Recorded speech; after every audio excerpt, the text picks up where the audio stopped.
తమిళనాడు రాజకీయాల్లో పెను సంచలనం. ముఖ్యమంత్రి టీవీకే అధినేత విజయ్ చేసిన ఒకే ఒక్క ప్రకటన ఇప్పుడు దేశవ్యాప్తంగా చర్చనీయాంశంగా మారింది.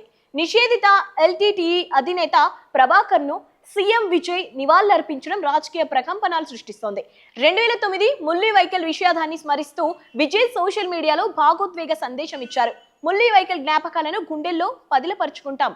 సముద్రం అవతల ఉన్న మన ఇలం తమిళ బంధువుల హక్కుల కోసం ఎల్లప్పుడూ అండగా ఉంటామంటూ విజయ్ సంచలన వ్యాఖ్యలు చేశారు. సాధారణంగా తమిళనాడులో ఏ అధికార పార్టీ అయినా ఎల్టీటీఈకి ప్రత్యక్ష మద్దతు ఇవ్వడానికి భయపడుతోంది. ఎందుకంటే రాజీవ్ గాంధీ హత్య కేసులో ప్రభాకరన్ ప్రధాన నిందితుడు కావడమే కాకుండా భారత్లో ఆ సంస్థపై నిషేధం ఉంది. కానీ విజయ్ మాత్రం వెనకడుగు వేయలేదు. గతంలోనూ ప్రభాకర్ ను మాతృప్రేమ కలిగిన నాయకుడని కొనియాడారు.